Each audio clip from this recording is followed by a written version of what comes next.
Welcome to our deep dive. We're going to be exploring sacred geometry, Okay. and we're going to be using a beginner's guide to constructing the universe to guide us a bit. Sounds good. So yeah, I mean, have you ever like looked at a sunflower and just been like, whoa, like how? The way that those spirals and those patterns seem to emerge so effortlessly from nature, it's pretty remarkable. Yeah, it's like nature's an artist, right? Absolutely.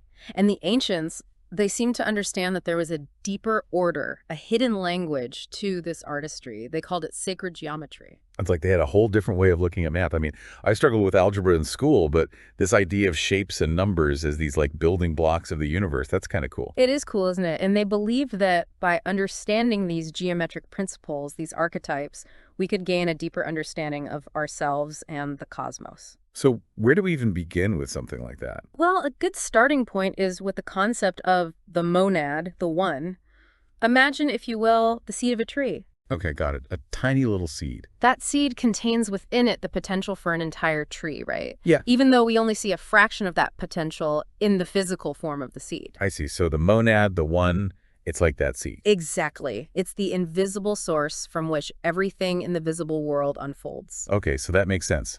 And the visible world, that's what they call the many. Precisely. The many represents the constant change, the diversity, the multiplicity of forms that we experience in the world around us. And the ancient philosopher, Plato, he believed that mathematics held the key to understanding this relationship between the one and the many. He did. He saw geometry in particular as the purest expression of number, a bridge between the tangible world that we can see and touch and the realm of eternal, unchanging truths. So instead of just seeing equations on a page, they saw shapes and numbers as this language, this cosmic calligraphy that could unlock the secrets of the universe. That's a beautiful way to put it. It's like they were deciphering the very code of creation. It makes you wonder if maybe we've lost something along the way. We were so focused on equations and formulas now. It's true. We often approach math in a very dry, analytical way. But for the ancients, it was a deeply spiritual pursuit, a way of connecting with the divine. So we're not just crunching numbers here. We're trying to understand the essence of what those numbers represent. Exactly. We're exploring these archetypes, these fundamental patterns. And to really understand them, it's helpful to look at how the ancients used myths. Oh, so like those stories of gods and goddesses and monsters? You're saying there's more to them than meets the eye. Much more. These myths often encoded complex mathematical and philosophical ideas. Think of them as a kind of secret language, a way to convey profound truths through storytelling. Fascinating. Do you have an example? Take the practice of gematria. This involved assigning numerical values to letters and words.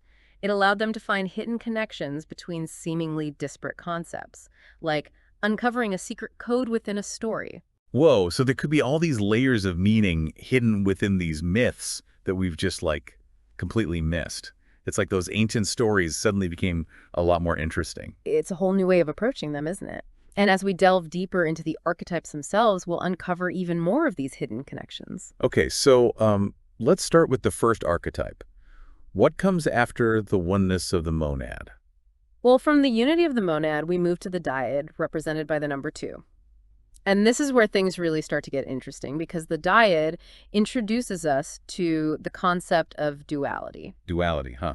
Like Yeah. two sides to the same coin. Exactly. And this idea of a duality is crucial for understanding how creation itself arises from the oneness of the source. Duality, huh? Yeah, Like two sides to the same coin. exactly. And this idea of duality is crucial for understanding how creation itself arises from the oneness of the source. So how do we go from 1 to 2? How does that even work? Well, the ancients used a symbol to represent this, called the vesica piscis. Vesica, say that again?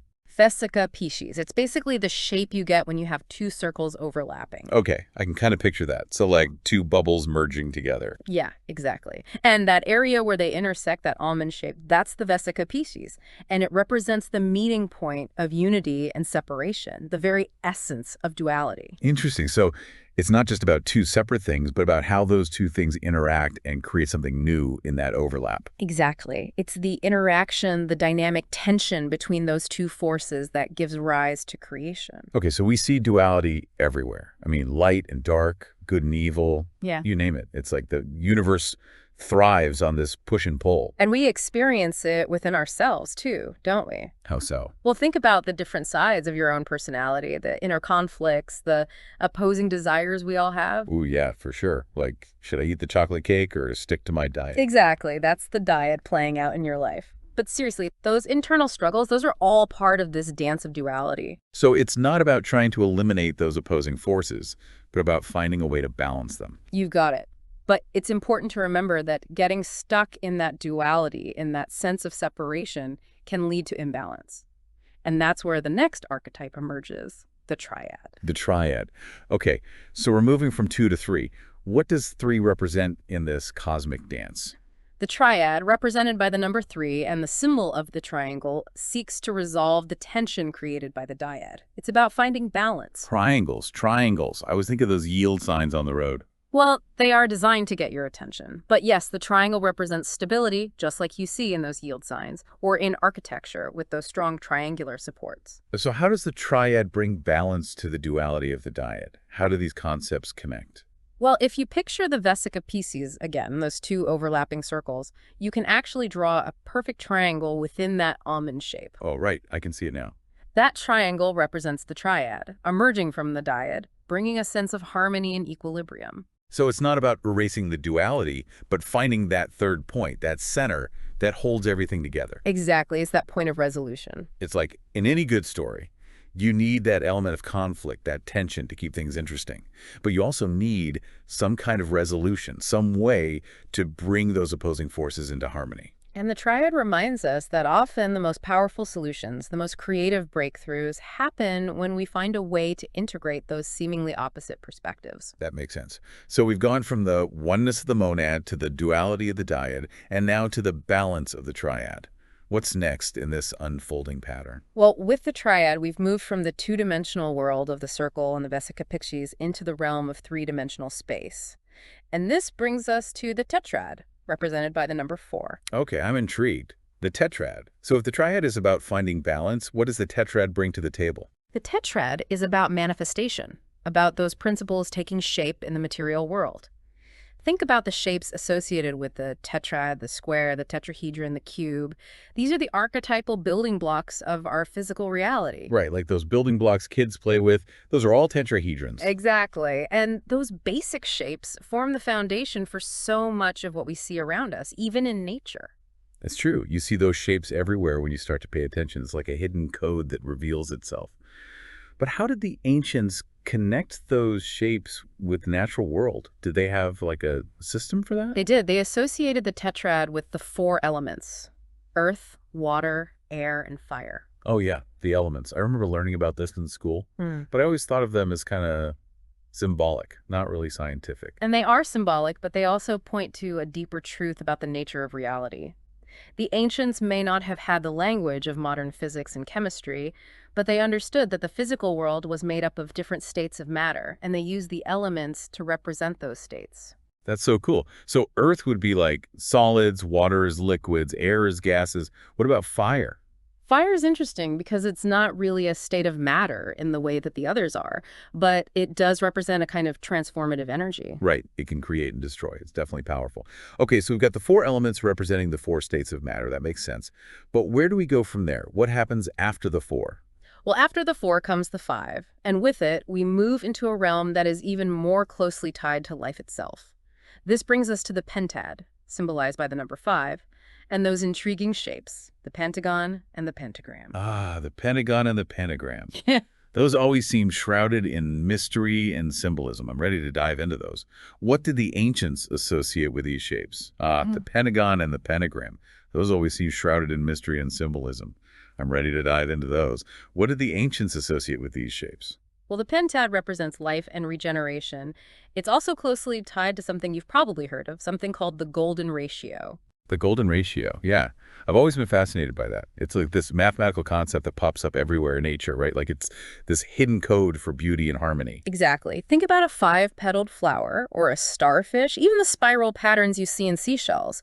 Those all relate to the golden ratio. Oh, and what about the Fibonacci sequence? That's like where you add the previous two numbers to get the next one. Like 1 plus 1 is 2, 1 plus 2 is 3, 2 plus 3 is 5, and so on. It's like a mathematical dance. And would you believe that sequence is also connected to this golden ratio? They both point to this incredible harmony that exists in the natural world. So the ancients saw this connection between the number 5, these shapes, and the golden ratio playing out all around them. They did, and they even tried to incorporate it into their art and architecture, believing it would bring those same harmonious qualities to their creations. It's amazing how they were so in tune with these natural patterns. Okay, so we've gone from the oneness of the monad all the way to the life-giving pentad. Where does our journey through the archetypes take us next? What's after 5? Well, after the 5 comes the 6, and with it, we move into the realm of the hexad. Okay. 6 sides, 6 angles. I'm picturing a hexagon. What did the ancients associate with the hexad? The hexad was all about structure, efficiency, and interconnectedness. Think about honeycombs, for example. Honeycombs. They're like perfect little hexagons all fitted together. Exactly. And that hexagonal shape allows bees to store the maximum amount of honey using the least amount of wax. It's incredibly efficient, and you see that same efficiency reflected in other areas of nature, too. Like in snowflakes, right? They're all hexagons, too. Exactly. And even in the cells of our own bodies, hexagonal patterns provide strength and stability. It's like nature found this winning formula and just keeps using it over and over again. Yeah. It makes you wonder if we've been paying attention. Well, we have caught on in some ways. Think about tiling patterns, or even the design of some nuts and bolts. We've definitely incorporated the hexagon into our own creations, recognizing its inherent strength and efficiency. It's like we're rediscovering those ancient truths in our own time. Okay, so that's the hexad. What's next in our cosmic dance through the numbers? What comes after the 6? After the 6 comes the 7, and with the 7, we enter the realm of the heptad, a number that has held a particular fascination for humanity across cultures and throughout history. The heptad, the number 7. I've always felt like there was something special about the number 7, like it holds a certain mystique. What did the ancients see in this number? Well, the heptad was often associated with completion, sacredness, and a connection to the mystical. It represented a kind of wholeness, a sense of things coming full circle. I could see that. I mean, there are 7 days in a week, 7 colors in the rainbow, Yeah. even 7 chakras in some spiritual traditions. Precisely. And the ancient Greeks, they even believed that the 7 notes of the musical scale were a reflection of a celestial harmony, what they called the music of the spheres. The music of the spheres. Tell me more about that. What is that? They believed that each planet emitted a unique tone as it moved through the cosmos, creating a celestial symphony that we could only dimly perceive here on Earth. Whoa, that's amazing. So not only is there a visual language to the universe with all these shapes and patterns, but a musical one as well. I love that idea. What a beautiful way to think about the cosmos. Okay, so we've got completion, sacredness, and even music associated with the heptad. Where does our journey through the archetypes lead us next? From the sense of completion we get with the heptad, we transition to the octad, symbolized by the number 8, which speaks to themes of cycles, renewal, and expansion. The octad, 8. That feels like a doubling of the tetrad, the number 4, which we talked about earlier. Is there a connection there? There is. While the tetrad represented the manifestation of those foundational principles in the material world, the octad speaks to a completion of those cycles, a stepping stone towards a new beginning. So it's like a graduation to a new level, a spiraling upwards, building upon the foundation that's already been laid. A very apt description. Think of the breath, the inhalation and exhalation. It's a continuous cycle of expansion and contraction, a microcosm of those larger cosmic processes of creation and destruction, always seeking balance and renewal. It makes me think of those intricate geometric patterns you see in Islamic art and architecture, with those beautiful octagonal shapes and the breath of the compassionate motif. It's like they captured those cosmic cycles in their designs. They were masters at expressing these universal principles through their art. Okay, moving on from the cyclical nature of the octad, we arrive at the ened, symbolized by the number 9. The ened, number 9. 9 has always felt like a powerful number to me, maybe even a little bit intimidating. What did the ancients make of this number? The Ennead often represented boundaries, horizons, the culmination of a cycle. It was about reaching a limit, a point of completion before a new cycle could begin. I can see that. Like in those stories about heroes going on a journey, there's often that sense of them having to face their ultimate test, their biggest fear, before they can return home transformed. Exactly. Or think about the 9 months of pregnancy. It's a period gestation of profound change and development that culminates in the birth of a new life. It's interesting how even in mathematics, the number 9 has these unique properties. Like if you multiply any number by 9, then add up the digits of the result, it'll always equal 9 or a multiple of 9. It's true. It's like it always circles back to itself. The ancients would have seen that as evidence of its connection to the cyclical nature of reality. Everything moves in cycles, from the seasons of the year to the life cycles of plants and animals. The Ennead reminds us that endings are just new beginnings in disguise. So the Eni is about those thresholds, those points of transition and transformation. Wow, we've covered a lot of ground here. What's the last stop on our tour of the archetypes? Well, we've reached the final archetype, the decade, symbolized by the number 10. The decade. Number 10. It feels like we've come full circle, back to a sense of wholeness. What did the ancients associate with the decade? The decade represented wholeness, totality, a return to unity, but on a higher level.